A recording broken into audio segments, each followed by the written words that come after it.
Imagine being told that the home your family has lived in for generations is no longer safe. Would you leave? For some families in China's Loess Plateau, this isn't a hypothetical question. For centuries, people have carved homes directly into the thick layers of earth beneath their feet. No towering walls, no expensive foundations, just rooms dug deep into the ground.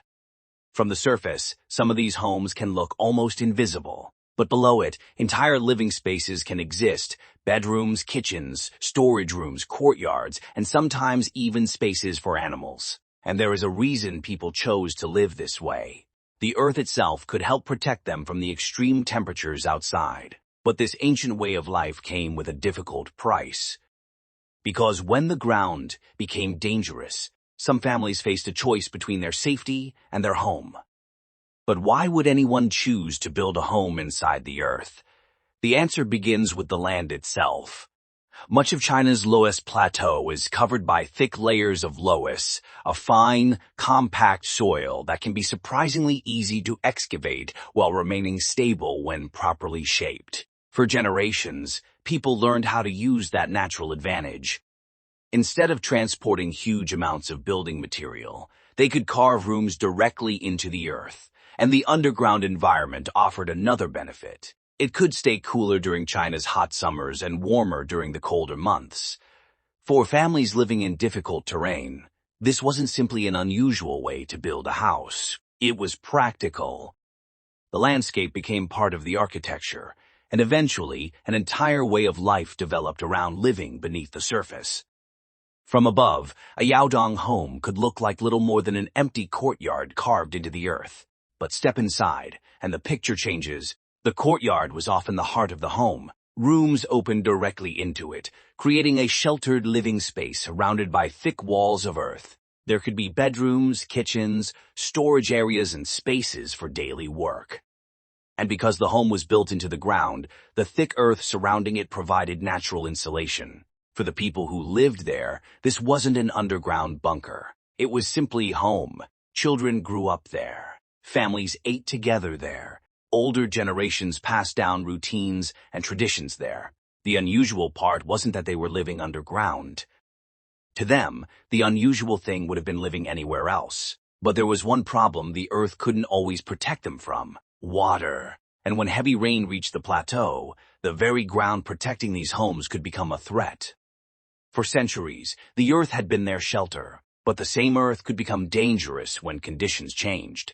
Heavy rainfall can weaken loess soil, while erosion and landslides can threaten cave dwellings built into hillsides. For families living in these homes, danger wasn't always something they could see coming. A crack could appear. Water could enter. The ground above a dwelling could begin to shift, and suddenly, a home that had protected a family for decades could become unsafe. This created a difficult problem. Moving away might mean leaving behind a home built by previous generations, but staying could put lives at risk. And this is where the story becomes more than architecture. Because an underground home isn't simply a structure. It can contain memories, family history, and a sense of belonging. So when authorities eventually told some residents that they had to leave, not everyone was willing to go. For some residents, the answer was simple. They didn't want to leave. These homes were not temporary shelters. Tao. They were places where people had been born, raised children, cared for parents, and built their lives. For an elderly resident, leaving could mean abandoning the only home they had ever known. And there was another factor.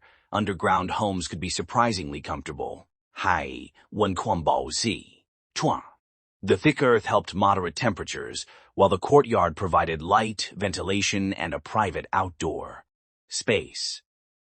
So from the perspective of someone who had spent decades there, moving into a modern apartment wasn't automatically an improvement. It was simply different. But tradition had to confront a new reality as authorities pushed for safer housing in areas vulnerable to landslides and flooding. Some residents began moving away. Mothers stayed, waters stayed, and that created a question with no easy answer. When does preserving a way of life become too dangerous? because the people refusing to leave weren't necessarily rejecting modern life. They were protecting something they believed was worth keeping. For some families, the decision was no longer entirely theirs. When authorities identified areas where cave homes were vulnerable to landslides, flooding, or other safety risks, residents could be encouraged or required to move into safer housing. On paper, the decision seemed simple: move somewhere safer.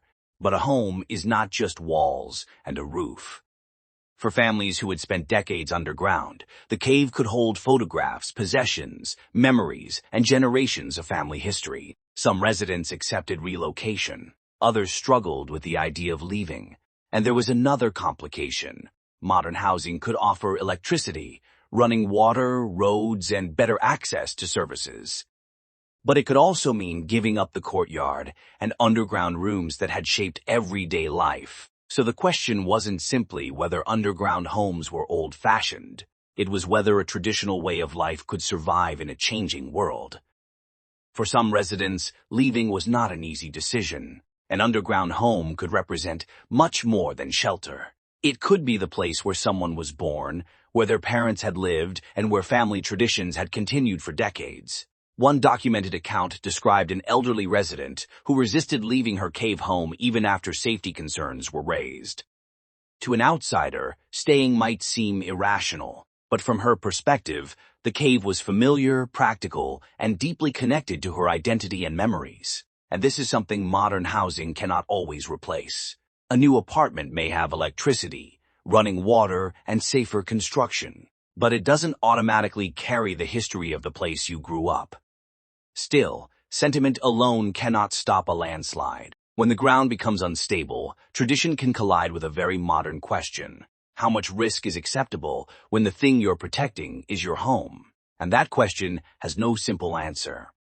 The story of the Yaodong is not simply about people leaving their underground homes.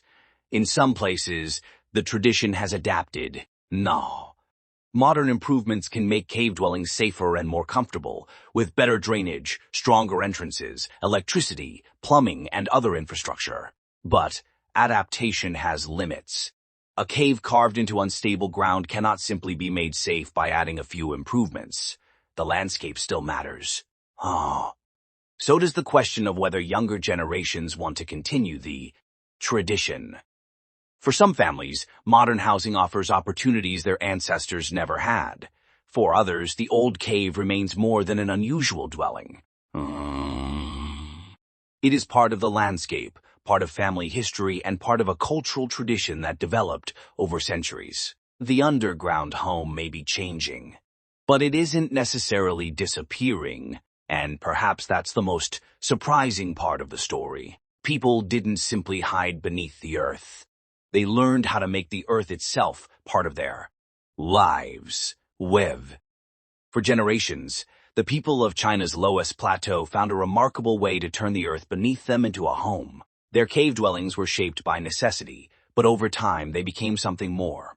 They became places where families were raised, memories were created, and traditions were passed from one generation to the next. Today, modern housing is changing the landscape. Some underground homes have been abandoned, others have been improved and adapted, and some remain occupied, quietly connecting the present with a way of life that began centuries ago. Perhaps the most remarkable part isn't that people once chose to live underground.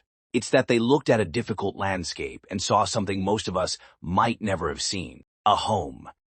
For centuries, they didn't simply live beneath the earth. They learned to live with it.